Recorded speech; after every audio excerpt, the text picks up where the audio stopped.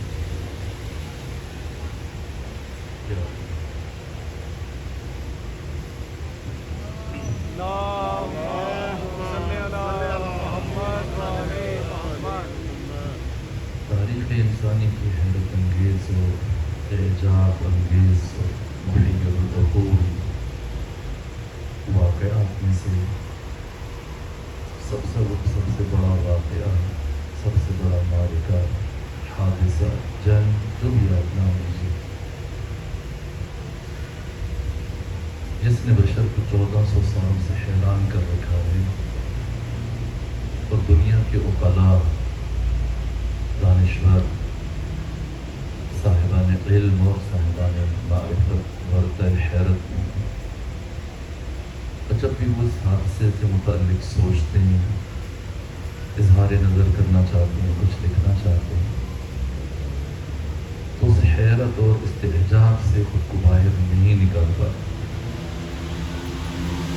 اور خلائے آدم کی انگشت حیرت 14 صدیوں سے ان کے دانتوں کے نیچے دبی ہوئی ہے، اس کیفیت سے خود کو باہر نہیں نکال پائی۔ عاشورہ کی جتنی بھی تفاصیر بیان ہوئی ہیں،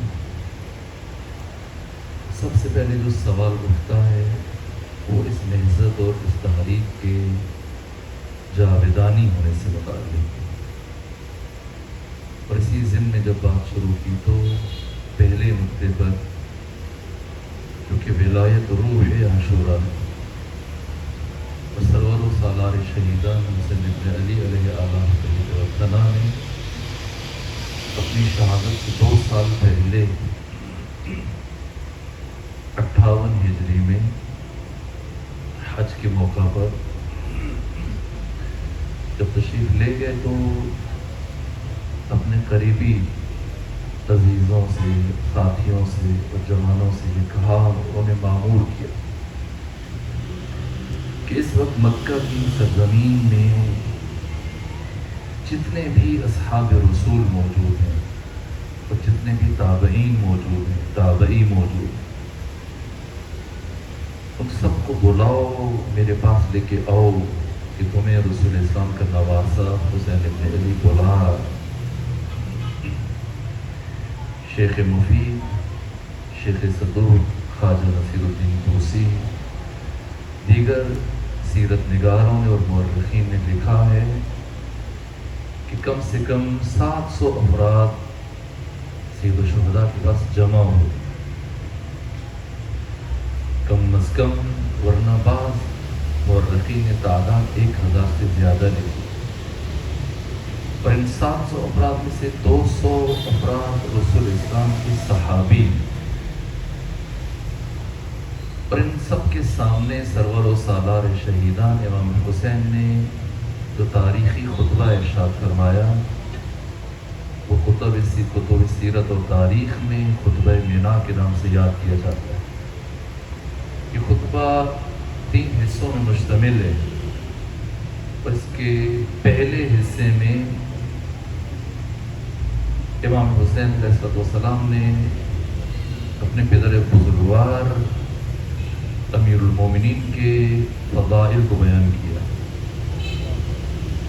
آپ کی 18 فضیلتوں کو ذکر کیا، اور ہر فضیلت سے پہلے سامعین سے اور حاضرین سے اللہ کی قسم لی۔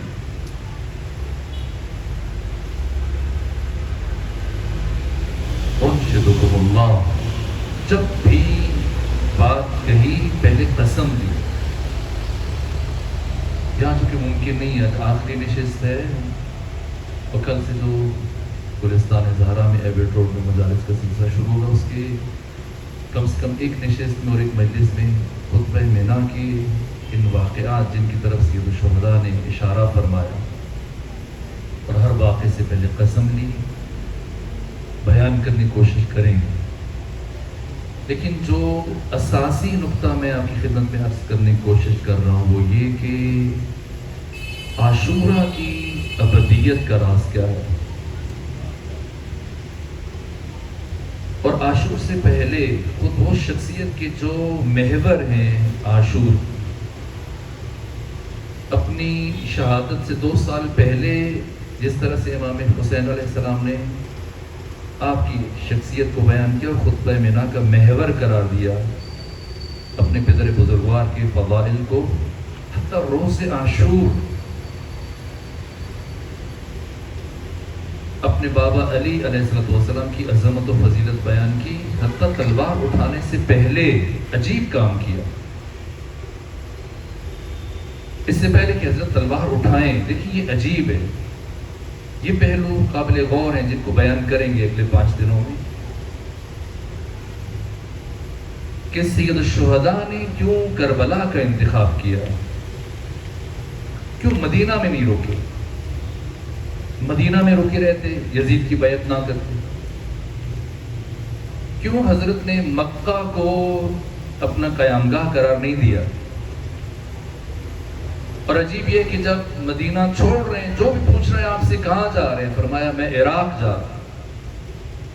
درحالی کہ آپ عراق بعد میں گئے، پہلے مکہ گئے، لیکن مکہ کا ذکر نہیں فرمایا۔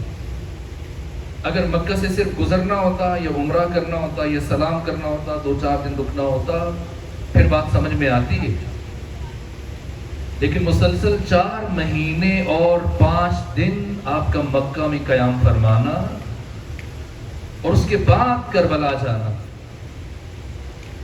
یہ بات قابل غور ہے۔ پوری اسلامی سرزمین میں سے جو 3 بر اعظموں پر محیط ہے، افریقہ تک پھیلی ہے، روم شامل ہو چکا ہے، ایران شامل ہے، مصر ہے، یہ باقی سرزمین 3 بر اعظموں تک جو اسلامی سلطنت وسیع ہو چکی ہے، یمن چلے جائیں، ہندوستان چلے جائیں، پہاڑی علاقوں میں پناہ گزین ہو جائے، کیوں امام حسین علیہ السلام نے کربلا کا انتخاب کیا؟ یہ بات بہت اہم ہے۔ اور جیسے ہی بیعت کا مطالبہ کیا گیا، 28 رجب کو ہی آپ نے روانگی فرمائی، اور اگر مکہ جا کے رکنا تھا تو پھر دیر سے چلے جاتے یہاں سے۔ اور کیا امام حسین علیہ السلام نے قیام اس لیے فرمایا کہ یزید ابن معاویہ نے آپ سے بیعت کا مطالبہ کیا؟ سوال، اگر یزید ابن معاویہ امام حسین سے بیعت کا مطالبہ نہ کرتا تو کیا آپ تب بھی قیام فرماتے؟ آیا امام حسین علیہ السلام نے اس لیے قیام فرمایا کہ اہل کوفہ نے آپ کو خطوط لکھے تھے؟ اہل کوفہ کو تو سرے سے خبر ہی نہیں تھی کہ امیر شام کا انتقال ہو چکا ہے۔ سب سے پہلا قاصد جس شخصیت کی طرف آیا وہ خود امام حسین علیہ السلام ہے۔ کوفہ میں جا کر شعبان کے آخر میں اور ماہ رمضان کے شروع میں خبر پہنچی امیر شام کے مرنے کی. سب سے پہلا خط خود امیر شام کی زندگی میں جو خط لکھا گیا اور امیر شام کی آخری سانسیں اور ضحاک بن قیس امیر شام کی فوج کا سپہ سالار سر پہ کھڑا ہے. طبیب معالج سب گھیرا ڈال کے کھڑے ہیں. سب کو اندازہ ہے کہ اب امیر شام مزید وقت نہیں ہے, موت کا وقت قریب ہے. اور اب نامبر سفیر جس نے خط لے کے آنا ہے وہ منتظر ہے, اس کے لیے سواری آمادہ ہے. صرف امیر شام کے مرنے کا یقین حاصل کر لینا ہے. برق رفتار گھوڑا تیار ہے, قاصد تیار ہے. جیسے ہی معالج نے کہا کہ بس اب موت ہو چکی ہے, یزید کو تو سرے سے پتہ ہی نہیں ہے, یزید شام میں موجود ہی نہیں ہے. یزید ابن معاویہ اپنے باپ کے نماز جنازہ میں بھی شریک نہیں تھا. نماز جنازہ بھی ضحاک بن قیس نے پڑھائی اور 3 دن تک شام کے حالات کو اپنے کنٹرول میں رکھا.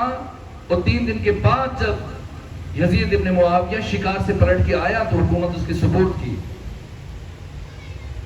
یہ خط پہلے سے لکھا جا چکا ہے اور یہ پہلا خط جس شخصیت کے لیے لکھا جا رہا ہے وہ سرور و سالار شہیدان حسین ابن علی علیہ السلام ہے.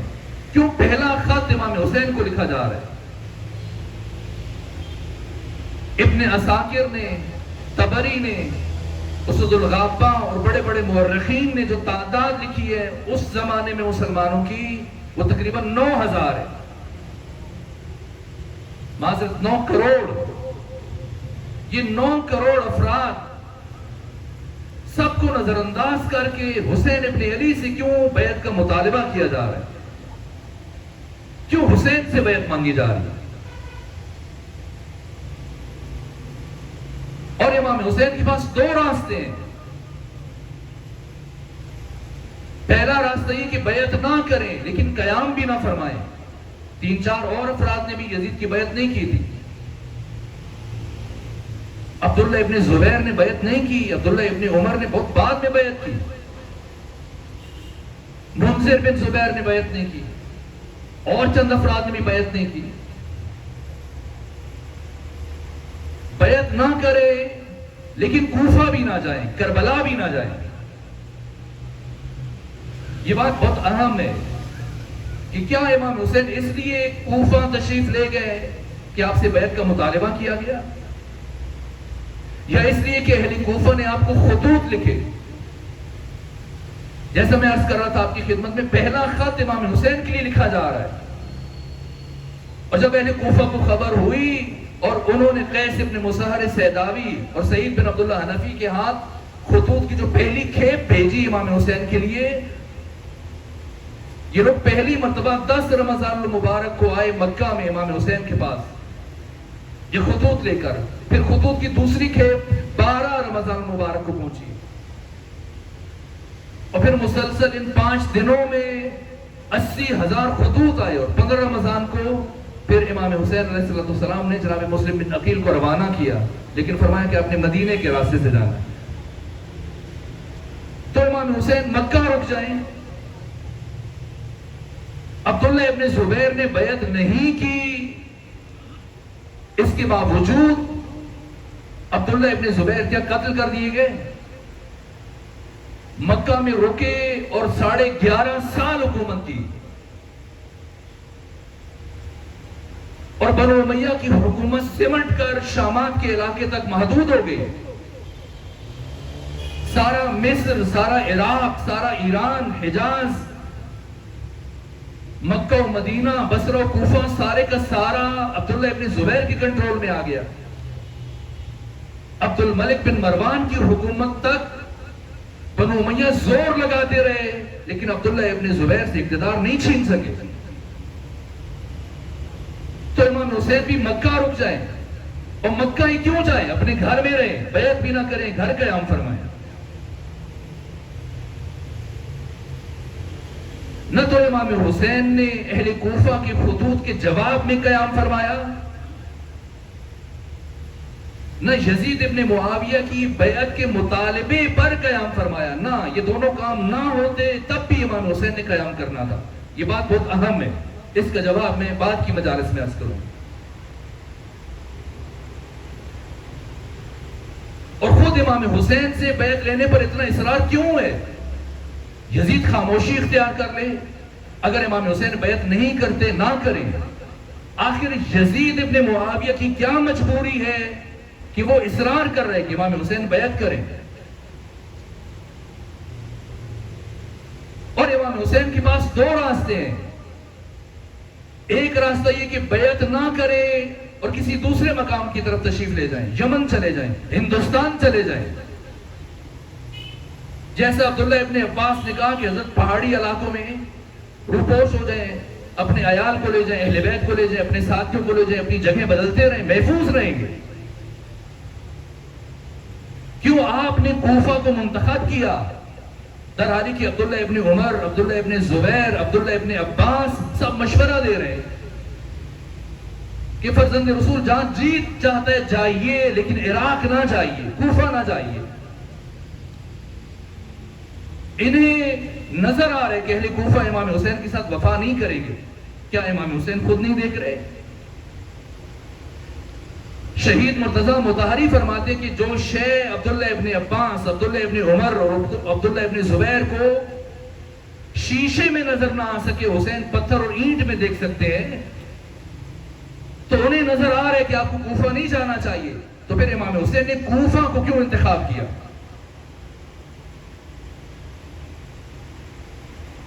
اور پھر جو انداز اختیار کیا، جو وقت اپنے لیے منتخب کیا، اس کا فلسفہ کیا ہے؟ اور اگر جانا ہے خود چلے جائیں، مخدرات عصمت و طہارت کو گھر چھوڑ کے چلے جائیں، انہیں کیوں لے کے گئے؟ یہ بھی کل ایک مومن نے سوال کیا کہ کیوں لے کے گئے؟ یہاں تک کہ پھر سرزمین کربلا کا کیا حر ابن یزید الریاحی کی مختصر لشکر کے ساتھ ٹکرانا کوئی مشکل بات تھی؟ جب زہیر ابن کیم نے مشورہ بھی دیا آقا کو کہ آقا یہ کم لوگ ہیں، چند ایک لوگ ہیں، ہم تھوڑی ہی دیر میں ان کا صفایا کر دیں گے اور آگے کوفہ پہنچ جائیں گے، اور اگر امام حسین علیہ السلام حر ابن یزید الریاحی کے لشکر کو راستے سے ہٹا کر رونتے ہوئے آگے بڑھے اور کوفہ پہنچ جائیں، پھر عبید اللہ ابن زیاد کا کیا بنے گا؟ یہاں تک کہ عبید اللہ ابن زیاد کوفہ میں موجود نہیں ہے، اس قدر ڈرا ہوا ہے، سہما ہوا ہے کہ مقام نخیلہ میں خیمہ زن ہے، اور مسلسل ہر طرف خطوط لکھے جا رہے ہیں، شام کی طرف، باقی علاقوں کی طرف، بصرہ سے افراد کو بلا رہے ہیں، سہما ہوا ہے، ڈرا ہوا ہے، پتہ نہیں کیا ہونے والا ہے۔ ایک طرف عبید اللہ ابن زیاد کی نیندیں اڑی ہوئی ہیں، دوسری طرف یزید ابن معاویہ ڈرا ہوا ہے، گھبرایا ہوا ہے کہ اگر حسین ابن علی کوفہ پہنچ جاتے ہیں اور کوفہ کے افراد آپ کا ساتھ دیتے ہیں اور حسین ابن علی کوفہ کو تسخیر کرنے کے بعد اسے اپنا پایہ تخت قرار دے دیتے ہیں، اور پھر حسین اگر شام کی طرف پیش قدمی کرتے ہیں تو میں کس طرح سے مقابلہ کروں گا؟ آپ کی شجاعت سے واقف ہے۔ اور روز عاشور امام حسین نے جو انداز اختیار کیا اپنے جہاد کا، اور اس طرح کے 20 سوالوں کے جواب میں عرض کروں گا، لیکن آج بس اس اساسی بات کو مکمل کرنا چاہ رہا ہوں۔ جبکہ ایک طرف بنو ہاشم کی خواہش ہے کہ پہلے میدان میں وہ اتریں، اور رات بہت دیر تک حضرت ابوالفضل عباس خواہش کرتے رہے آقا کل پہلے میدان میں ہمیں جانے دیجیے گا، کیوں حضرت نے اصحاب کو مقدم کیا؟ اور اصحاب کے بعد پھر اولاد علی کو کیوں بھیجا؟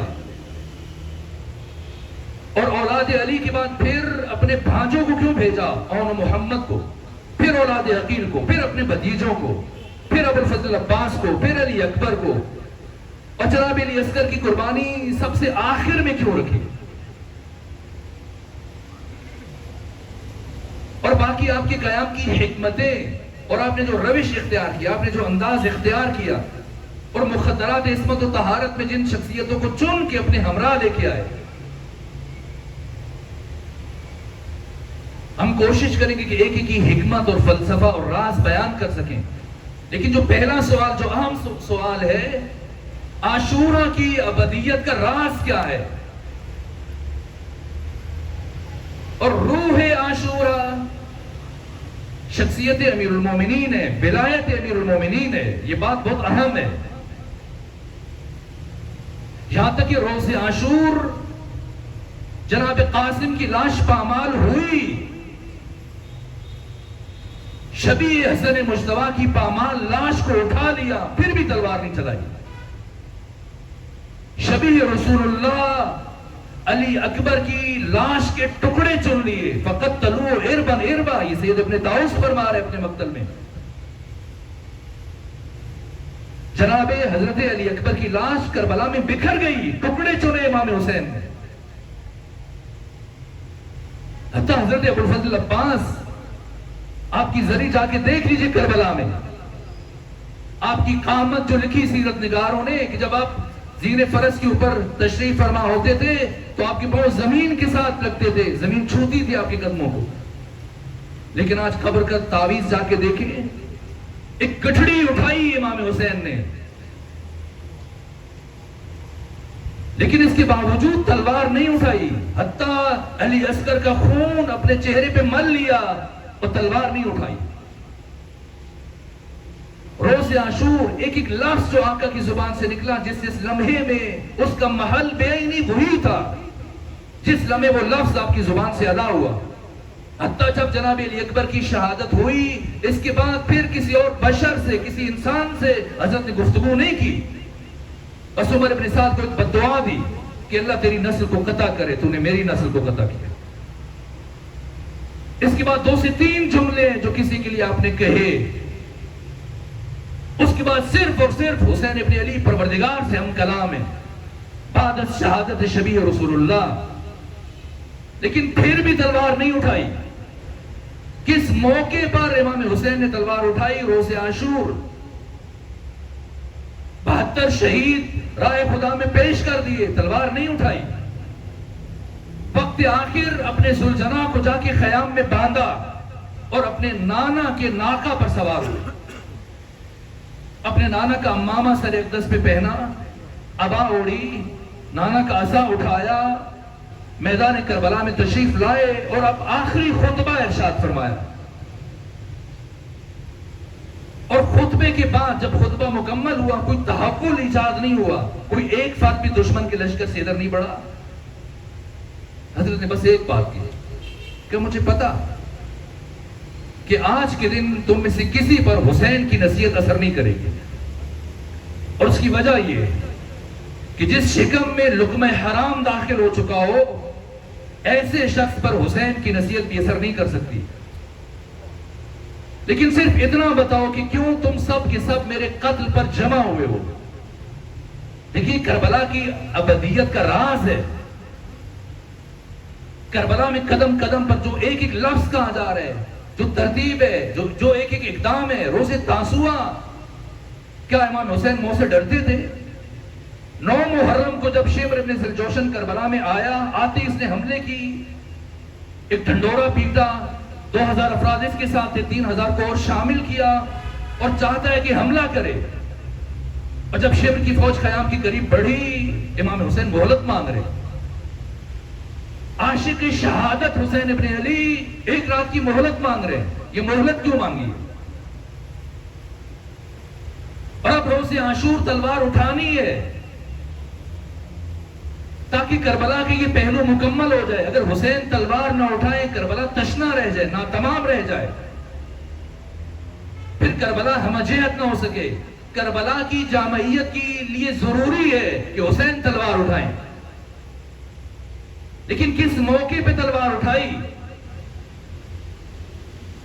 72 شہیدوں کی لاشیں اٹھائیں، شمشیر نہیں اٹھائی. اب خطبہ دیا اور خطبے کے آخر میں ایک عجیب سوال پوچھا کہ بتاؤ کیوں تم سب میرے قتل پر جمع ہوئے ہو؟ یہ سوال کیوں پوچھ رہے ہیں؟ کہ مجھے پتا ہے میری نصیحت تم میں سے کسی پر اثر نہیں کرے گی، لیکن اتنا بتاؤ کیوں تم سب میرے قتل پر جمع ہوئے ہو؟ سب نے بیک زبان ایک جملہ کہا، اے حسین بغضا لابیک، تیرے باپ علی کی دشمنی میں. اب سمجھیں گے حسین ابن علی نے یہ اقرار کیوں لیا دشمن سے. اس لیے کہ مورخ کے قلم میں اتنی توان، طاقت اور صلاحیت نہیں تھی کہ وہ کربلا کو لکھے اور کربلا کو سمجھائے اور کربلا کو بتائے.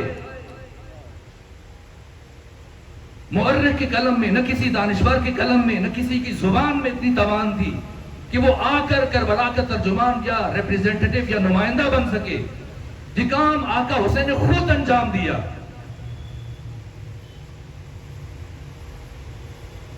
اگر مورخ کی سپرد کر دیا جاتا مارکے کربلا، وہ لکھے کربلا میں کیا ہوا، وہ یہی لکھتا کہ کربلا میں مسلمانوں کی چھوٹے سے گروہ کی، مسلمانوں کی دوسرے گروہ کے ساتھ جنگ ہوئی.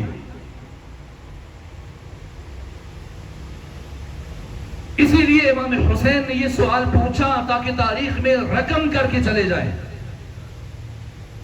اور کربلا کی یہ جہت بھی بشر کے لیے روشن کر دے کہ کربلا میں کس کے ساتھ جنگ ہوئی.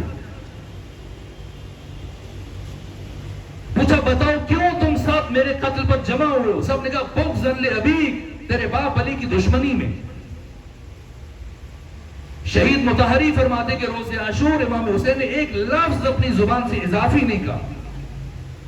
کم بول رہے تھے، لیکن جس موقع پہ جو بولنا تھا قیامت تک آنے والے عقلاء طے کریں گے اور سمجھیں گے کہ اس وقت یہی بولا جانا چاہیے تھا جو آقا نے بولا ہے.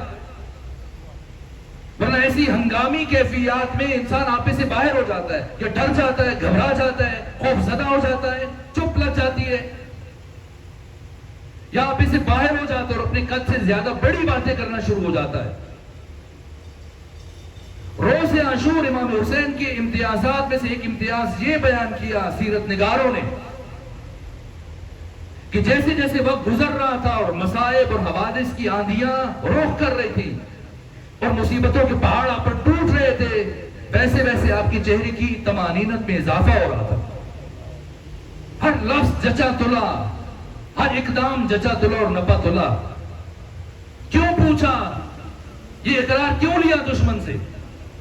اس لیے کہ مدینہ سے چلتے ہوئے آقا حسین نے فرمایا تھا انی لم اخرج عشرا ولا بطرا ولا مفسدا ولا ظالما. میرا قیام ملکگیری کے لیے نہیں، میرا قیام توقیر پسندی کے لیے نہیں، میں مملکت اسلامیہ میں فساد برپا نہیں کرنا چاہتا. بل خرجت لطلب الاصلاح فی امت جدی رسول اللہ فاريد ان امر بالمعروف وانهى عن المنکر واسیر بسیرت جدی رسول اللہ. یہ منشور ہے حسین کا. جب مدینہ چھوڑا تو فرمایا کہ اس سفر میں مدینہ سے مکہ اور مکہ سے کربلا میں اور کربلا کے سارے دنوں میں حسین کیا کرے گا؟ کوئی نیا کام نہیں کرے گا. حسین وہی کرے گا واسیر بسیرت جدی رسول اللہ. حسین اپنے سارے قیام کے دوران اپنے نانا محمد مصطفیٰ کی سیرت کو زندہ کرے گا. اور روز عاشور دشمن سے تلوار اٹھانے سے پہلے آقا نے اقرار کیوں لیا؟ اس لیے کہ تاریخ لکھنی ہے کربلا کی اور وہ خود حسین نے لکھنی ہے. دوسرے کسی انسان میں سکت نہیں ہے کہ وہ لکھ کے جا سکے، وہ سمجھا سکے. کیوں پوچھا؟ یہ رسول کی سیرت کو زندہ کر رہے ہیں. رسول کی سیرت کیا ہے؟ امام نسائی نے لکھا، امام طبرانی نے لکھا کہ خطی مرتبت کے ایک صحابی ہے جس کا نام ہے جناب بریدہ رضی اللہ تعالی عنہ. یہ بات بہت اہم ہے اس لیے میں اس کو تکرارن بیان کرتا ہوں. یہ بریدہ ایک دن پیغمبر اکرام اسلام کے پاس آئے اور آ کر اپنی مشکل بیان کی کہ یا رسول اللہ ایک مشکل ہے، پریشانی ہے. کہ بتاؤ بریدہ کیا بات ہے؟ اب کبھی کسی عالم کے پاس جائیں یا کسی پیر و مرشد کے پاس جائیں، کچھ مسائل ایسے ہوتے ہیں کہ انسان ان کی طرف دیکھ کے بات نہیں کر سکتا. بریدہ کو بھی ایسی صورتحال کا سامنا تھا، یہ پیغمبر کی طرف دیکھ نہیں پائے، زمین کی طرف دیکھ رہے ہیں اور سوال کیا کہ یا رسول اللہ میں ہر روز آپ کی زبان سے سنتا ہوں کہ آپ علی ابن ابی طالب کے فضائل بیان کرتے ہیں، ان کی عظمت اور فضیلت میں کچھ نہ کچھ ہر روز کہتے ہیں، لیکن میرے ساتھ مشکل چل رہی ہے کہ میں اپنے دل میں علی ابن ابی طالب کے لیے کینہ محسوس کرتا ہوں، بغض محسوس کرتا ہوں. اور بریدہ نے بہت اچھا کیا، اس لیے کہ اگر کوئی شخص کسی روحانی مشکل کا شکار ہے تو وہ روحانی معالج اور طبیب کے سامنے کہے گا، اور پیغمبر کے سامنے ہی اپنی مشکل بیان کرنی چاہیے تھی. بریدہ نے اپنی مشکل بیان کی لیکن تھوڑے شرمندہ تھے، سر جھکا ہوا ہے اور سوال کر رہے ہیں، یا رسول اللہ ہر روز آپ علی ابن ابی طالب کی فضیلتیں بیان کرتے ہیں لیکن میں اپنے دل میں علی کے لیے کینہ محسوس کرتا ہوں، دشمنی محسوس کرتا ہوں۔ امام طبرانی نے لکھا، یہ کہا اور اس کے بعد بریدہ نے اپنا سر جھکا لیا اور اب انتظار کر رہے ہیں کہ پیغمبر کیا جواب دیتے ہیں۔ اور جب کافی دیر تک پیغمبر کی طرف سے کوئی جواب نہ آیا تو بریدہ فکر مند ہوئے کہ رسول کیوں خاموش ہیں، کیوں جواب نہیں دے رہے، اور اب یہ دیکھنے کے لیے بریدہ نے سر اٹھایا کہ رسول کیوں جواب نہیں دے رہے۔ جب سر اٹھایا تو دیکھا اگرچہ سردی کا موسم تھا لیکن پیغمبر کا چہرہ غصے سے سرخ تھا اور غصے کے غضب کی شدت کے باعث پیغمبر کے چہرے اثر سے پسینے کے قطرے زمین پر ٹپک رہے تھے۔ امام طبرانی لکھتے ہیں بریدہ گھبرا گئے، پریشان ہوئے اور ہاتھ جوڑ دیے، یا رسول اللہ مجھ سے غلطی ہوئی، مجھے معاف کر دیجیے۔ لیکن غلطی کے اعتراف کے باوجود پیغمبر خاموش ہے، کوئی جواب نہیں دیا۔ اب بریدہ نے سوچا کہ بات غلطی سے بڑھ چکی ہے کہ یا رسول اللہ مجھ سے گناہ ہوا، میں توبہ کرتا ہوں، آپ مجھے معاف کر دیجئے۔ لیکن گناہ کے اعتراف کے باوجود ختمی مرتبہ خاموش ہیں۔ اب بریدہ کی پریشانی بڑھی اور جب انہیں اور کچھ سمجھ میں نہ آیا تو ایک مرتبہ کہا، یا رسول اللہ آپ اپنا ہاتھ بڑھائیے، میں آپ کے ہاتھ پر دوبارہ اسلام کی بیعت کرتا ہوں۔ اور امام طبرانی نے لکھا، عجیب یہ ہوا کہ جب جناب بریدہ نے یہ بات کہی تو رسول اسلام نے اپنا ہاتھ بڑھا دیا، یعنی رسول اسلام کی نگاہ میں علی ابن ابی طالب کا دشمن کافر ہے۔ یہ سیرت رسول اسلام ہے اور حسین مدینہ چھوڑتے ہو کیا فرما رہے ہیں کہ میں سارے قیام میں اپنے نانا محمد مصطفیٰ کی سیرت پر عمل کروں گا۔ اور اب روز عاشور امام حسین نے تلوار اٹھانی ہے، اور اب جب تلوار اٹھانی ہے تو مورخ قیامت تک یہی لکھتا پھرے گا کہ حسین نے مسلمانوں پر تلوار چلائی۔ اس لیے امام حسین نے تلوار چلانے سے پہلے ایک مرتبہ دشمن سے سوال کر کے یہ پوچھ کے کہ بتاؤ کیوں تم سب میری دشمنی پر اکٹھے ہوئے ہو؟ اور جب سب نے بیک زبان کہا بغضاً لابیک، جب سب نے اپنی زبان سے علی دشمنی کا اعلان کیا تو حسین ابن علی نے خود ان کی زبان سے ان کے کفر کے اوپر مہر تصدیق ثبت کروائی اور تاریخ میں درج کر دیا کہ خبردار اب کوئی مورخ قیامت تک یہ نہ لکھے کہ حسین نے مسلمانوں پر تلوار اٹھائی، نہ۔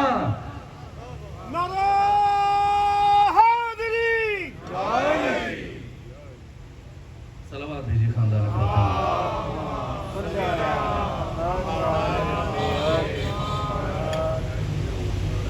ایک مزید صلوات بھیجیے خاندان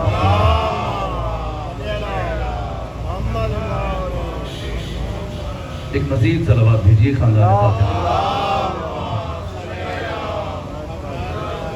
میں شرمندہ ہوں، وقت بہت تیزی سے گزر رہا ہے اور وہ خاص فکر جو میں چاہ رہا ہوں کہ آج کی حد تک پہنچاؤں، مجھے لگ رہا ہے کہ آج بات مکمل نہیں ہو پائے گی لیکن شاید چند لمحے گفتگو زیادہ ہو جائے۔ میں چاہتا ہوں کچھ حصہ مکمل ہو جائے۔ ولایت روح عاشورہ ہے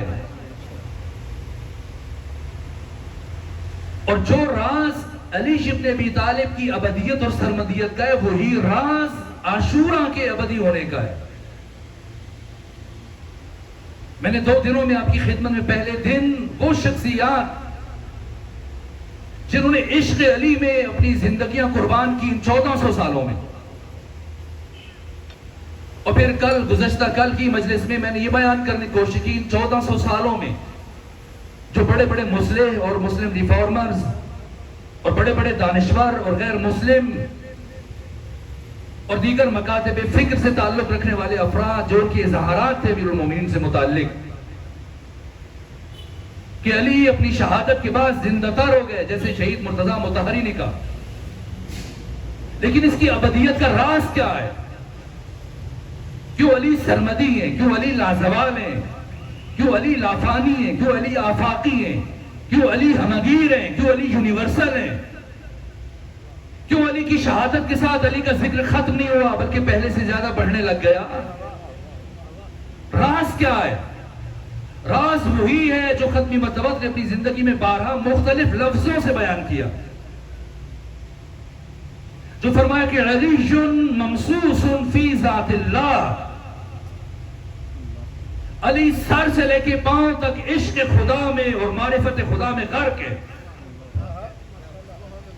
اور علی ابن ابی طالب نے اپنی زندگی کے 63 سالوں کے کسی ایک لمحے میں بھی کسی انسان کو اپنی طرف متوجہ نہیں ہونے دیا، ہمیشہ خدا کی طرف بلایا۔ یہ خود شناسائی ہے۔ علی نے اپنے تعارف میں کہا انا آیت اللہ العظمیٰ، میں ہوں آیت اللہ العظمیٰ، انا آیت اللہ الکبریٰ، میں ہوں آیت اللہ الکبریٰ، ما للہ آیت اکبر منی۔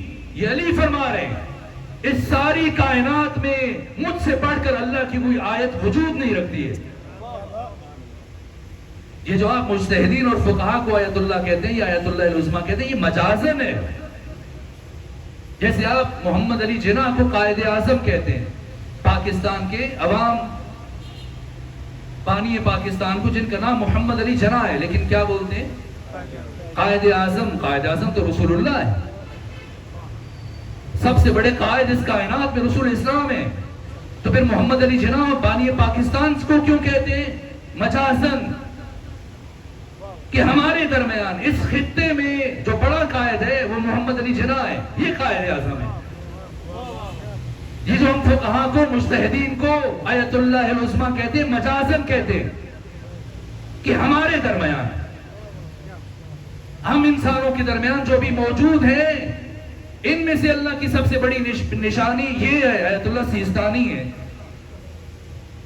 آیت اللہ خامنائی ہے یا دیگر آیات اعظام ہیں، لیکن اس کائنات میں آیت اللہ العظمیٰ حقیقی معنوں میں علی ہے اور علی ہے اور علی ہے۔ اور خود امیر المومنین نے اپنی زبان سے فرمایا ما للہ آیت اکبر منی۔ آیت کسے کہتے ہیں؟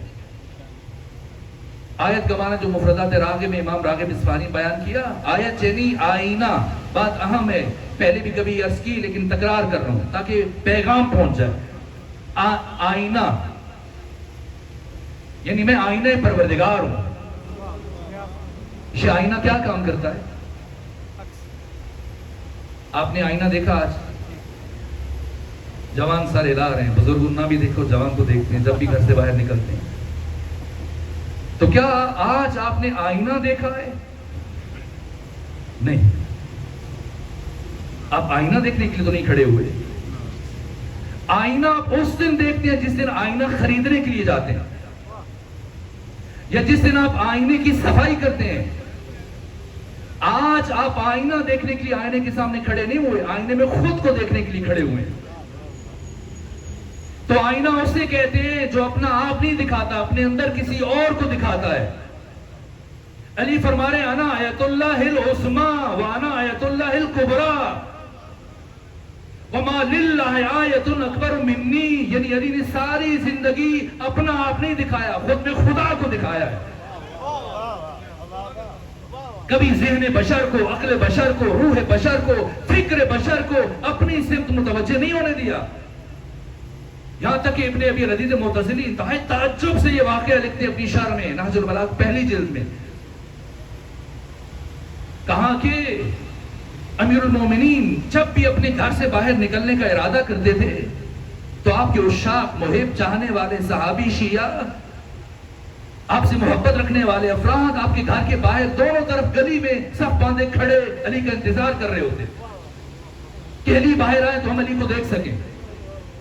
اور کافی دیر انتظار کے بعد جیسے ہی علی کے گھر کا در کھلتا اور علی کے قدم باہر گلی میں آتے اور حاضرین میں سے جس جس کی نگاہ علی ابن ابی طالب کے چہرے پر پڑتی، بے ساختہ اس کی زبان سے یہ کلمات جاری ہو جاتے، اللہ اللہ ما اتقوا ھذا الرجل، اللہ اللہ ما اشجع ھذا الرجل، اللہ اللہ ما اعلم ھذا الرجل۔ اللہ اللہ کتنا بڑا متقی آ گیا، اللہ اللہ کتنا بڑا زاہد آ گیا، اللہ اللہ کتنا بڑا عارف آ گیا، اللہ اللہ کتنا بڑا شجاع آ گیا۔ کہ اس کائنات میں وہ انسان جس کا چہرہ دیکھتے ہی لوگوں کی زبانوں پر نام خدا جاری ہو جائے، صرف اسی انسان کو وجہ اللہ کہنا جچتا ہے، اس کے علاوہ کسی کو نہیں جچتا۔ شہری ہیں جن سے متعلق ختمی مرتبت فرماتے کہ ولایت علی ولایت اللہ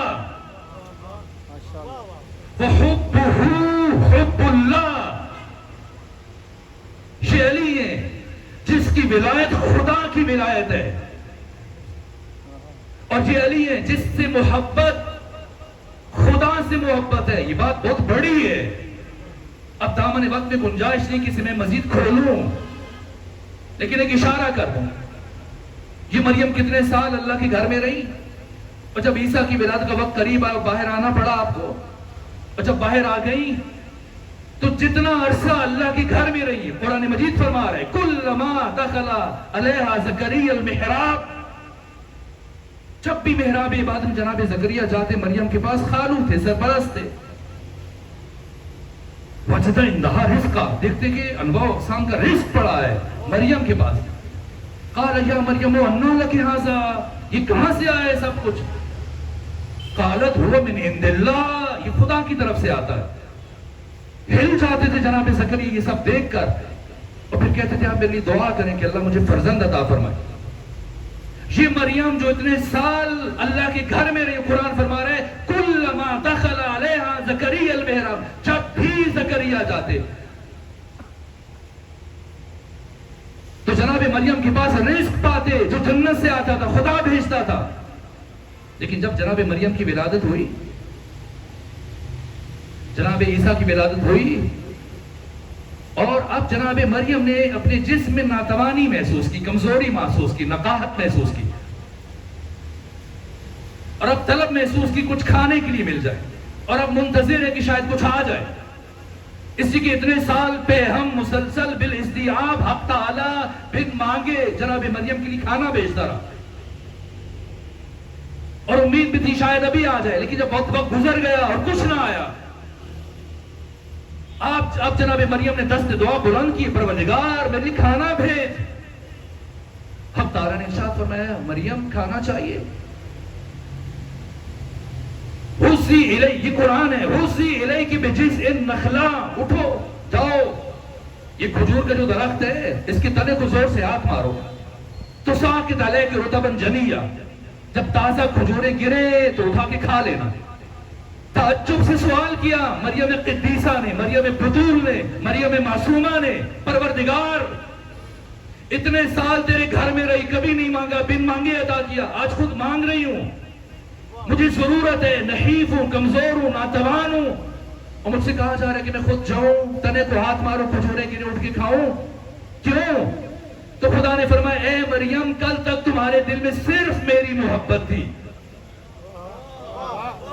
اور آج تمہارے دل میں میرے غیر کی محبت آ چکی ہے، اس لیے خود اٹھو اور خود اپنے رزق کا اہتمام کرو۔ یہ مریم ہے مادر عیسیٰ، اور وہ فاطمہ بنت اسد ہے مادر علی۔ 3 دن تک خانہ کعبہ کے اندر رہی، اور جب باہر تشریف لائیں خود بتایا کہ 3 دن اللہ میری جنت سے کھانا بھیجتا رہا۔ کیوں مریم کے مانگنے کے باوجود کھانا نہیں آ رہا ہے؟ اور کیوں جناب فاطمہ بنت اسد کو اپنے گھر سے اللہ اپنے گھر بلا کر 3 دن مہمان رکھ کے کھانا بھیج رہا ہے؟ راز کیا ہے؟ راز یہ ہے کہ علی کی محبت اللہ کی محبت ہے۔ ایک صلوات بھیجیے خاندان فاطمہ۔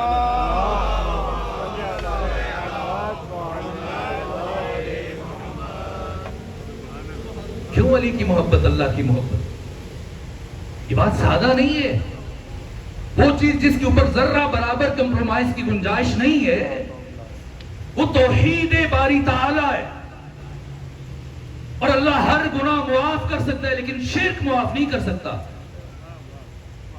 اس لیے سراح سے فرمایا وَمَا خَلَقْتُ الْجِنَّ، ماں کلمہ حصر ہے، کلمہ نفی و بعد میں اللہ جب آ جائے تو بات منحصر ہو جاتی ہے۔ وَمَا خَلَقْتُ الْجِنَّ وَالْإِنسَ إِلَّا لِيَعْبُدُونَ، میں نے جنوں کو اور انسانوں کو صرف اس لیے خلق کیا کہ وہ میری عبادت کریں۔ مَا أُرِيدُ مِنْهُمْ مِنْ رِزْقٍ، مجھے ان سے کوئی رزق نہیں چاہیے۔ وَمَا أُرِيدُ أَنْ يُطْعِمُونَ، نہ یہ میں چاہتا ہوں کہ مل کے مجھے کھانا کھلائیں، نہ۔ إِنَّ اللَّهَ هُوَ الرَّزَّاقُ ذُو الْقُوَّةِ الْمَتِينُ، اللہ خود رزاق ہے، صاحب قوت ہے، صاحب استحقاق ہے. یا ایھا الناس اعبدوا ربکم الذی خلقکم، میں تمام انسانوں عبادت کرو اس رب کی جس نے تمہیں عدم سے وجود دیا، نہیں سے ہے بنایا. اللہ کو اپنی عبادت میں، اپنی توحید میں ہرگز شرک گوارا نہیں ہے. پروردگار نے بشر کو صرف اور صرف اور صرف اپنی عبادت کے لیے خلق کیا. تو جب ختمی مرتبہ سے پوچھا گیا یا رسول اللہ یہ عبادت ہے کیا؟ فرمایا حب علی نے عبادت،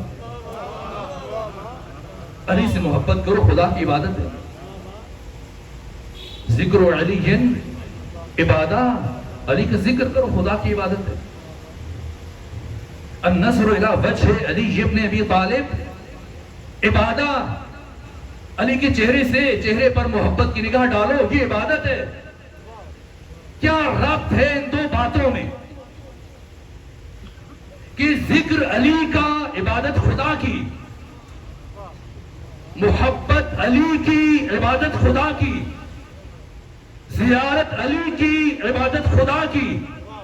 اس لیے کہ علی کی محبت یا علی کا ذکر یا علی کی زیارت انسان کو صرف اور صرف خدا کی طرف متوجہ کرتی ہے. علی نے اپنی ساری زندگی کے ایک لمحے بھی بشر کو اپنی سمت متوجہ نہیں ہونے دیا، اس لیے خدا فرما رہا ہے کہ ولایت علی ولایت اللہ، علی کی ولایت اللہ کی ولایت ہے. فرق نہیں ہے، نہ تکوینی اعتبار سے نہ تشریعی اعتبار سے. ابھی ایک بزرگوار نے سوال کیا، کہا کہ ان 14 کی ولایت کیا منصوص من اللہ ہے؟ ان 14 کی ولایت قرآن کی آیات کا ایک سلسلہ ہے، وقت نہیں ہے کہ بات کروں. اور جو ولایت خدا کی ہے وہی ولایت ان 14 کی ہے. ذرہ برابر فرق نہیں ہے، تکوینی اعتبار سے بھی اور تشریعی اعتبار سے بھی. ولایت منصب نہیں ہے، ولایت عہدہ نہیں ہے، ولایت درجہ ہے، ولایت رتبہ ہے. اور جو ولایت اللہ کے لیے ہے وہی ولایت محمد و آل محمد کے لیے ہے. اللہ کی اور ان 14 کی ولایت میں ذرہ برابر فرق نہیں ہے، صرف ایک فرق ہے کہ اللہ کی ولایت ذاتی ہے، اسے کسی نے دی نہیں، اور محمد و آل محمد کو پروردگار نے اپنے فضل سے عطا کی ہے. اس میں سے کچھ کم نہیں کیا. یہ توحید کی رٹ لگا کے بیٹھے ہیں کہ یہ نہ کرو یہ شرک ہے اور یہ نہ کرو. آخر کیوں؟ ٹھیک ہے بعد میں علم لگا دیے گئے، لیکن سوال یہ ہے کہ اتارنے والے نے کیوں اتارے؟ وہ کون سی فکر تھی جو باعث بنی اور اسے ضرورت پیش آئی کہ وہ لا الہ الا اللہ کا پرچم لگائے حسین کے پرچم کو ہٹا کر؟ یہ پیغام ہے امت مسلمہ کے لیے. آخر مسلمان یہ کیوں سمجھتا ہے کہ حسین توحید خدا کا غیر ہے؟ یہ اتنی بڑی حقیقت ہے جسے امام علی ابن موسیٰ الرضا نے بازار نیشاپور میں 28,000 قلمدانوں کی موجودگی میں سمجھایا. آج ہر طرف شرک اور شرک اور شرک کی بات ہو رہی ہے، توحید کی بات ہوتی ہے، فلانا موحد ہے، فلانا مشرک ہے. اس نے شرک کر دیا، اس نے علی سے مدد مانگ لی.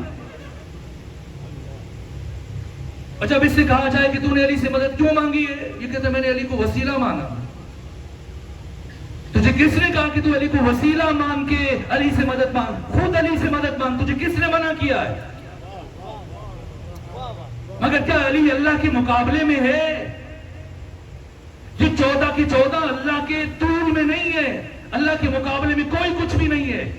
یہ 14 اللہ کے عرض میں نہیں ہے، اللہ کے طول میں. یہ جتنے اختیارات ہیں، جتنی قوتیں ہیں، جو اقتدار ہے، یہ سارے کمالات خود خدا کے دیے ہوئے ہیں. اور اسی حقیقت کو امام علی ابن موسیٰ الرضا نے بتایا ہے. جب پہنچے بازار نیشاپور میں تو 28,000 قلمدان موجود ہے. یہ بھی تاریخ کا عجیب انتقام ہے کہ پہلا محمد قلم دوات مانگتے ہوئے چلا گیا اور امت نے قلم دوات نہیں دیا. اور اب 8واں محمد جب بازار نیشاپور میں پہنچا 28,000 قلمدان حالت حرکت میں منتظر ہیں کچھ کہیں. پہلے عماری کا پردہ ہٹا، رخ جمال سے پردہ ہٹایا، شور گریہ بلند ہوا. اور سب نے کہا فرزند رسول جب زیارت کروا دی ہے اب کچھ بیان بھی کر دیجیے. اگر سننا چاہتے ہیں ایک صلوات بھیج دیں خاندان فاطمہ.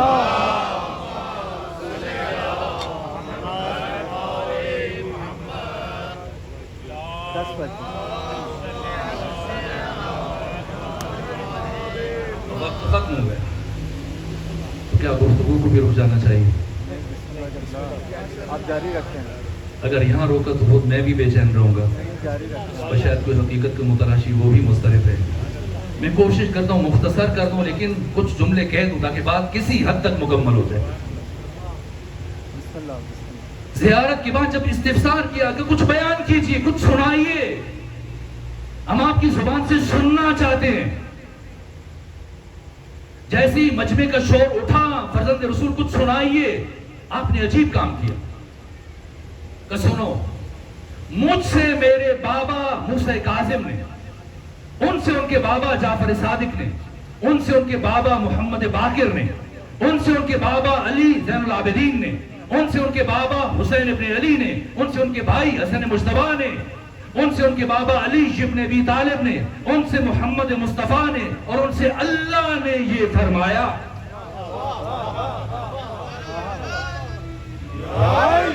یہ کتنی بڑی بات ہے. ائمہ اربعہ میں سے امام شافعی امام مالک نعمان بن ثابت ابو حنیفہ اور امام احمد ابن حنبل یہ برادران اہل تسنن کے 4 ائمہ ان میں سے ایک شخصیت امام احمد ابن حنبل 10 لاکھ حدیث کے حافظ. جب امام کی امامت کا آغاز ہوا ان کی عمر 19 سال تھی اور جس دن نیشاپور میں آپ کی سواری پہنچی امام احمد ابن حنبل کی عمر 36 سال تھی اور جب امام علی ابن موسیٰ رضا کی شہادت ہوئی ان کی عمر 39 سال تھی. یہ امام احمد ابن حنبل جب ان تک یہ سند پہنچی مجھے نہیں معلوم کہ یہ دربار نیشاپور میں بازار نیشاپور میں موجود تھے. یہ بات سننے کے بعد یہ جملے کہے لیکن یہ جملے تاریخوں میں ثبت ہیں کہ یہ سلسلہ سند یہ سلسلۃ الذہب جس خوبصورت انداز میں علی ابن موسیٰ رضا خود سے خدا تک پہنچے اور جو نام انہوں نے اس سند میں لیے لو قرئ ھذا الاسناد علی مجنون لافاق بہ اگر کسی پاگل اور دیوانے پر یہ نام دم کر دیے جائیں تو اسے شفا حاصل ہو جائے. یہ سلسلۃ الذہب ہر ایک کا سلسلۃ الذہب ہے. ام المومنین عائشہ کا ایک سلسلۃ الذہب ہے یعنی آپ سے ہزاروں حدیث ہیں صحیح ستہ میں لیکن ہر حدیث کی وہ حیثیت نہیں ہے. اگر آپ کا بھانجا عروہ بن زبیر ام المومنین عائشہ کا بھانجا ان سے نقل کرے گا اور باقی 100 لوگ نقل کر رہے ہیں تو ان 100 کی بات کو اہمیت نہیں ہے جو عروہ بن زبیر کی بات کو اہمیت حاصل ہے اور عروہ بن زبیر سے آگے پھر 100 افراد نقل کریں لیکن اگر محمد بن مسلم ابن شہاب الزہری اس حدیث کو نقل کرے تو یہ ام المومنین عائشہ کا سلسلۃ الذہب کہلاتا ہے. ہر ایک محدث کا سلسلۃ الذہب ہے اور یہ سلسلۃ الذہب امام علی ابن موسیٰ رضا کا ہے جسے بازار نیشاپور میں بیان کر رہے ہیں. کسی نے سند تو نہیں مانگی ہے پھر کیوں بیان کر رہے ہیں؟ اس کی حکمتیں کبھی عرض کروں گا لیکن اتنے بڑے سلسلے کو ذکر کرنے کے بعد کیا فرمایا؟ کلمۃ لا الہ الا اللہ حسنی. اللہ یہ فرما رہا ہے سمجھنا ہے. آج بہت ساروں کو توحید کی رٹ لگائی ہوئی ہے. سمجھو یہ توحید کیا ہے, توحید کیا ہے, شرک کیا ہے, کفر کیا ہے اور کمال توحید کیا ہے. یہ بازار نیشاپور میں سامن الائمہ اپنے زمانے کے محمد مصطفیٰ نے اس حقیقت کو بیان فرمایا کہ اللہ یہ فرما رہے کہ کلمہ لا الہ الا اللہ میرا قلعہ ہے. فمن دخل فی حصنی امن من عذاب, جو میرے اس قلعے میں داخل ہو گیا وہ میرے عذاب سے بچ گیا. یہ توحید میرا قلعہ ہے, جو اس میں داخل ہوا میرے عذاب سے بچ گیا. آگے بڑے امام تو اب دیکھیں لاہور کے مومنین نہیں تھے, نیشاپور میں کئی گھنٹوں سے انتظار کرنے والے مومنین جو بڑی شدت سے انتظار کر رہے تھے. اب جب توجہات اس درجے عروج پہ ہوں تو پھر پتہ چل جاتا ہے کہ نا بات ابھی دشنا ہے. اسی لیے بازار نیشاپور کے ہزاروں افراد میں ایک مرتبہ پھر شور اٹھا، فرزند رسول بات مکمل کرتے جائیے. احساس ہو رہا تھا کہ نا بات ادھوری ہے، صرف یہ کہنے کے لیے اتنا بڑا سلسلہ بیان نہیں کیا. کلمہ لا الہ الا اللہ میرا قلعہ ہے، توحید میرا قلعہ ہے. جو اس میں داخل ہو گیا وہ میرے عذاب سے بچ گیا. جب اصرار ہوا کہ آگے بڑھائیں تو ایک جملہ کہا، فرمایا بشرطہا وشروطہا. یہ جو کلمہ توحید ہے اس کی کچھ شروط ہیں، شرائط ہیں. وہ انا من شروطہا، اور بھی شرطیں ہیں، اور ان میں سے ایک میں علی ابن موسیٰ الرضا ہوں. بنا تمت کلمۃ التوحید، ہم 14 وہ ہیں کہ جن سے کلمہ توحید مکمل ہوتا ہے. صرف اللہ کی وحدانیت کا اعتراف، اقرار اور اظہار یہ توحید ہے، لیکن کمال توحید نہیں ہے. یہ توحید کا نقطہ آغاز ہے. کمال توحید اللہ کی وحدانیت کے اقرار کے بعد ان 14 کی ولایتوں پر ایمان لانا. تو پھر کفر کیا ہے اور شرک کیا ہے؟ ان 14 میں سے کسی ایک کی ولایت کا انکار کر دینا یہ کفر ہے، اور ان 14 کے علاوہ کسی 15ویں کو بالکل اسی جگہ پر لا کے بٹھانے کی کوشش کرنا یہ شرک ہے.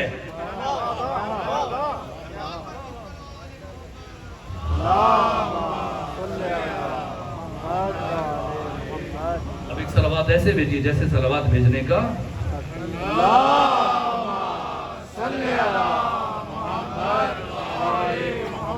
ان کی ولایت اللہ کی ولایت ہے. ان میں وحدت ہے، کہیں تصادم نہیں ہے، تعارض نہیں ہے، تضاد نہیں ہے، ٹکراؤ نہیں ہے کہ تو یہ کہے کہ نہیں صرف اللہ سے مدد مانگنی چاہیے اور یا علی مدد کہنا شرک ہے. نہ عین توحید ہے. اور تمہیں کسی نے نہیں کہا کہ تو ان کو وسیلہ بنا کے مانگ، نہ خود علی سے مانگ. یہ خود خدا نے کہا ہے.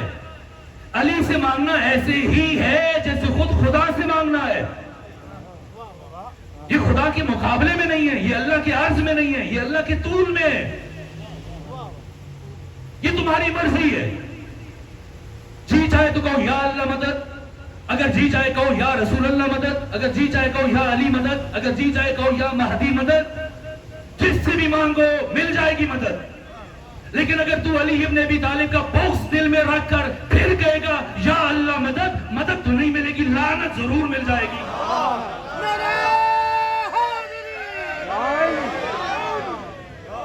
یہ مقابلے میں نہیں ہے، عرض میں نہیں ہے. جیسی محرم شروع ہوتا مجھے حیرت ہوتی اس طرح کے جملے گردش کرنا شروع کر دیتے ہیں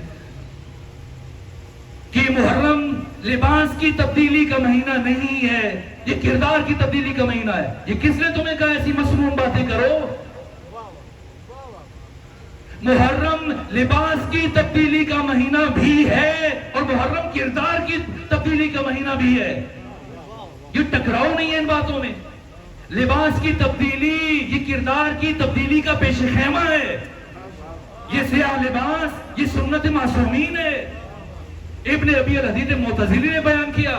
مولا متقیان کی شہادت کے بعد امام اہل سنت ابن ابی الحدید معتزلی نہج البلاغہ کی 8ویں شرح کی 8ویں جلد میں لکھتے ہیں کہ مولا متقیان کی شہادت کے بعد جب حسن مجتبیٰ گھر سے باہر آئے تو سیاہ لباس پہنا ہوا تھا اور کئی دن تک مسلسل امام حسن مجتبیٰ نے اور امام حسین نے سیاہ لباس پہن کے رکھا. اور ابن عساکر نے لکھا ہے اور وسائل الشیعہ شیخ حر عاملی نے اپنی 3ری جلد میں لکھا ہے کہ روز عاشور کے بعد کربلا والوں کی شہادت کے بعد جب اسرا واپس مدینہ گئے 5 سال تک سیاہ لباس پہنا ہے. جن مقابلے میں نہیں ہے. اور اس طرح کی باتیں سوچنا چاہیے، نہ کہ بغیر سوچے سمجھے ہم آگے منتقل کرتے رہیں کہ حسینیت مرے ہوئے یزید کو مردہ باد کہنا یہ حسینیت نہیں ہے. زندہ یزیدوں کو تعاقب کرنا بظاہر سننے میں یہ باتیں اچھی لگتی ہیں، نہ زندہ یزید کا تعاقب کرنا بھی حسینیت ہے اور مردہ یزیدوں کے اوپر لعنت کرنا یہ بھی حسینیت ہے. ہم ہر یزید پہ لعنت کرتے ہیں اور صرف یزید پہ لعنت نہیں کرتے، یزیدیت پہ لعنت کرتے ہیں، یعنی جو اس کا کردار ہے وہ یزید جو امام حسین کے مقابلے میں آیا، وہ یزید جو اس زمانے میں ہے، اور وہ یزید کے جو یزید ابن معاویہ سے پہلے یزیدی کردار ادا کر کے گئے ہیں، ہمارے ایک پہ لعنت بھیجتے ہیں۔ ان میں تعارض نہیں ہے، ٹکراؤ نہیں ہے۔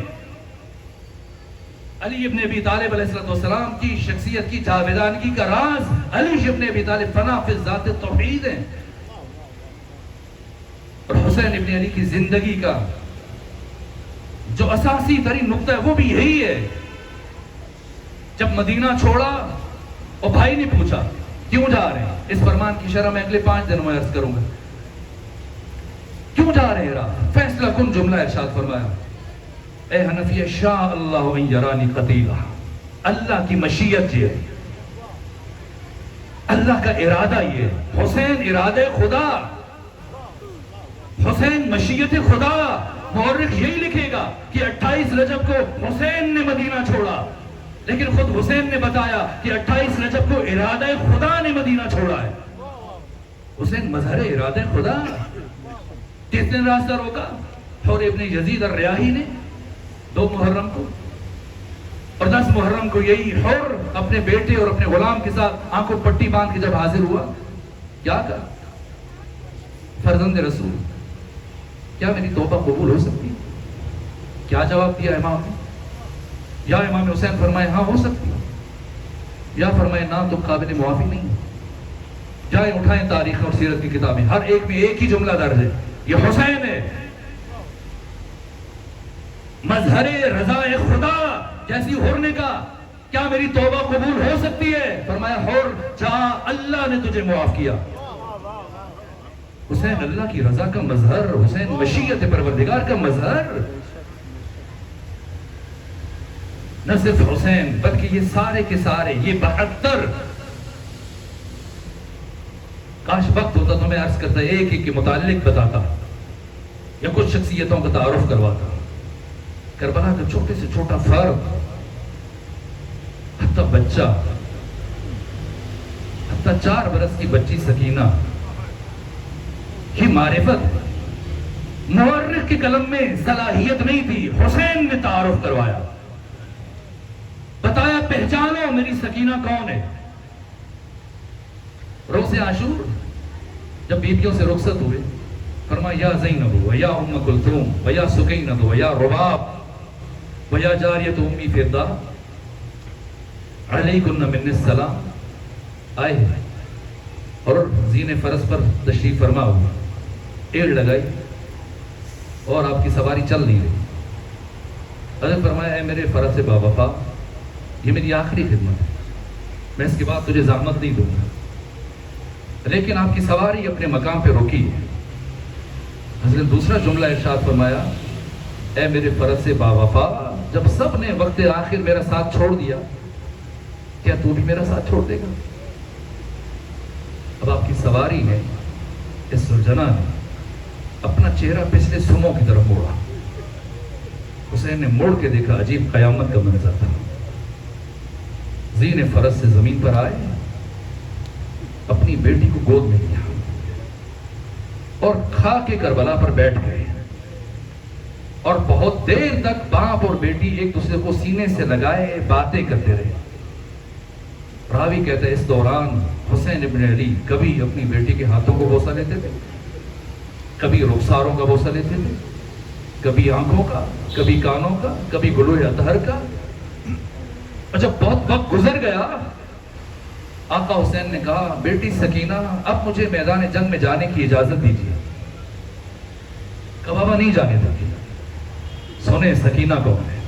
نہیں جانے دوں گی، اس لیے کہ جو بھی صبح سے گیا واپس نہیں آیا۔ کہ بیٹی جانے دیجیے، شاید میں آپ کے لیے پانی لے کے آ جاؤں۔ کہا بابا مجھے پانی نہیں چاہیے، چچا عباس بھی یہی کہہ کے گئے۔ اب جب امام حسین نے دیکھا کہ سکینہ قطعی طور پر آپ کی گود سے الگ ہونے کے لیے آمادہ نہیں ہے، اب حسین ابن علی نے اپنی تربیت کے اثر کو آزمایا اور دنیا والوں کو بتایا پہچانو میری سکینہ کون ہے۔ یہ تعارف لازم تھا جو حسین ابن علی نے کروایا۔ کہا بیٹی سکینہ آپ کو پتا ہے کہ آپ کی ولادت کیوں ہوئی تھی؟ آپ کیوں دنیا میں آئی تھی؟ کہا نہیں بابا، بابا آپ بتائیے۔ کہ سنو بیٹی سکینہ، میں نے اپنے نماز شب کی دعاؤں میں، اپنی نماز تہجد کی دعاؤں میں آپ کو اپنے اللہ سے رو رو کر اس لیے مانگا، پروردگار تو مجھے ایک ایسی بیٹی عطا فرما جس کے بغیر گھر مجھے اچھا نہ لگے، جسے میں چاہوں، جسے میں بہت پیار کروں، لیکن اے پروردگار اگر کبھی تیرے دین پر مشکل وقت آ جائے وہ میری جدائی برداشت کرے، تازیانے لگے صبر کرے، تماچے لگے صبر کرے، دامن کو آگ لگے صبر کرے، اس کے کانوں سے بالیوں کو نوچا جائے صبر کرے۔ راوی کہتے ابھی امام حسین یہ جملے ادا کر رہے ہیں، سکینہ اٹھ کے کھڑی ہو گئی، کہا بابا جائیے، یہ حرمت دین خدا ہے جناب سکینہ کی نگاہ میں، یہ معرفت توحید اور عشق خدا ہے جناب سکینہ کی نگاہ میں۔ رخصت کیا اور اس کے بعد کیا دیکھا؟ بس ایک جملہ، یہ وہ دن ہے جب یہ بیویاں سفر میں، ذرا سمجھ لیں، گھروں کو جا رہے ہیں، سوچتے ہوئے جائیے گا یہ سفر ان اسیروں نے، ان بچوں نے اور بیویوں نے کیسے طے کیا۔ لیکن اس سے پہلے ایک جملہ سن لیجئے جو مقتل نگاروں کے درمیان گفتگو ہوئی کہ کربلا میں سب سے زیادہ مصائب کس نے برداشت کیے اور سب سے زیادہ مصیبتیں کس نے دیکھی؟ یہ سید ابن طاؤس نے، صاحب منہاج الدموع، صاحب دمت الثاقبہ اور مقتل اللحوف اور مقتل ابن مخنف، سب میں یہ بات ہوئی ہے کہ کربلا میں سب سے زیادہ مصائب کس پر آئے؟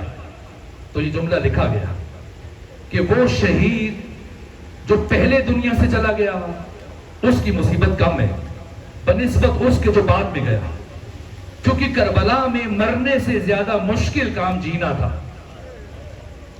اور جو شہید سب سے آخر میں رخصت ہوا اس کی مصیبتیں باقی سب شہیدوں سے زیادہ۔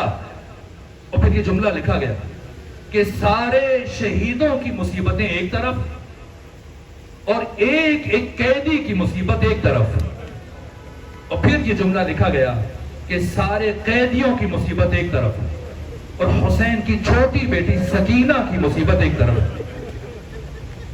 گھروں میں جائیے گا اور یہ سوچتے ہوئے جائیے گا کہ سب سفر طے کر رہے ہیں، حسین کی بیٹی سکینہ کیسے یہ سفر طے کر رہی ہے؟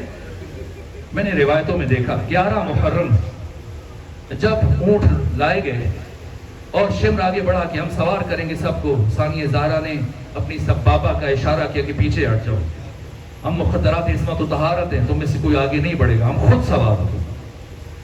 اور ثانیہ زہرا نے خود اپنے ہاتھ سے ایک ایک بچی کو سوار کیا، ایک ایک بی بی کو سوار کیا، حتیٰ خود سید سجاد کو سوار کیا، اور پھر جناب سکینہ کو سوار کیا، اور چاہ رہی ہے خود سوار ہو، اور جیسی بی بی سوار ہونا چاہ رہی، شمر ابن ذوالجوشن آگے بڑھا، کہے علی کی بیٹی کوئی اور اس بچی کے ساتھ سوار نہیں ہوگا، یہ اکیلے سفر کرے گی۔ کہ شمر اس اونٹ کے اوپر محمل موجود نہیں ہے، پالان موجود نہیں ہے، یہ بچی تو کبھی اس نے اکیلے بے پالان پہ سفر نہیں کیا، کسی کے ساتھ سفر نہیں کیا، کیسے ممکن ہے کہ اکیلے یہ مشکل سفر، یہ بچی گر جائے گی۔ شمر نے کہا پریشان نہ ہو، ایسا انتظام کروں گا آپ کی بچی نہیں گرے گی۔ کیا کیا شقی نے؟ ایک رسی کا ٹکڑا اٹھایا اور رسی کا ایک سرا جناب سکینہ کے ایک پاؤں کے ساتھ باندھا، اور اس رسی کو اونٹ کے نیچے سے گزارا اور دوسرا سرا دوسرے پاؤں کے ساتھ باندھ دیا۔ کہا اب میں نے ایسا انتظام کیا ہے کہ اس سفر میں آپ کی بچی نہیں گرے گی۔ اور اب یہ قافلہ چلا، شہر طے ہو رہے، بستیاں، قریے، آبادیاں، صحرا، جنگل عبور ہو رہے۔ ایک ایسا مرحلہ آیا کہ رات کا وقت آیا اور یہ کاروان ایک جنگل سے گزرا، اور جیسی جنگل عبور ہوا یہ کاروان رک گیا، اور جب کاروان رکا تو شمر ابن ذوالجوشن مڑا سپاہیوں کی طرف پلٹا، غصے سے کہا میں نے تمہیں منع کیا تھا کہ جب تک میرا حکم نہ آ جائے تم قافلہ نہ روکنا، کیوں روکا ہے؟ کہ کیا کریں، جس نیزے پر سر حسین ابن علی سوار ہے یہ نیزہ زمین میں گڑ گیا ہے، اور ہم حرکت دینے کی کوشش کرتے ہیں، اس کے باوجود اٹھ نہیں رہا۔ شمر ہے، قاتل حسین ہے، لیکن جانتا ہے کہ یہ نیزہ کیسے آگے بڑھے گا۔ یہ نہیں کہا اگر ایک سے نہیں اٹھا دو اٹھاؤ، دو سے نہیں اٹھا تین اٹھاؤ، نہ، اس نے تازیانہ لیا اور کہاں آیا؟ علی زین العابدین کے پاس، اور آپ کی پشت پر اتنی طاقت سے تازیانے برسانے شروع کیے کہ آپ کے جسم کا خون زمین پر آ کر گرنا شروع ہوا اور ریت میں جذب ہونا شروع ہوا. اور جب کافی وقت گزر گیا ایک مرتبہ سید سجاد نے سر اٹھایا اور اپنے بابا کے کٹے ہوئے سر کی طرف دیکھا اور ایک سوال کیا, بابا جان بس یہاں رکنے کا سبب بیان کر دیجئے, کس جنگل میں اس مقام پر کیوں رکے ہیں؟ جیسی پوچھا لبہائے حسینی میں جنبش پیدا ہوئی اور فرمایا سنو سید سجاد, میری بیٹی سکینہ پیچھے جنگل میں گر گئی ہے اور جب تک میری سکینہ نہیں آئے گی میں آگے نہیں بڑھوں گا. بس یہ آواز بلند ہونی تھی, جیسے یہ آواز ثانی زہرا کے کانوں سے ٹکرائی ایک مرتبہ خود کو اونٹ کی بلندی سے زمین پر گرایا اور آواز بلند کی, اینا بنتی السکینہ, اینا بنتی السکینہ, ارے میری بیٹی سکینہ کہاں ہے؟ جب کہیں سے آواز نہ آئی ڈھونڈنا شروع کیا اور جھاڑیوں کے درمیان ایک نقطے پر پہنچی جہاں ایک مخدرہ جن کے چہرے کے اوپر نقاب ہے اپنی گود میں سکینہ کو لٹا رکھا ہے اور سکینہ سو رہی ہے. تعجب سے سوال کیا, جب ساری دنیا ہماری دشمن بن چکی ہے تو آپ کون ہیں جو اتنی نوازش کر رہی ہیں؟ اور یہ بچی تو عاشور سے لے کے اب تک سارے راستے میں نہیں سوئی ہے, آخر آپ کون ہیں کہ آپ کی گود میں اس طرح آرام سے سو رہی ہے؟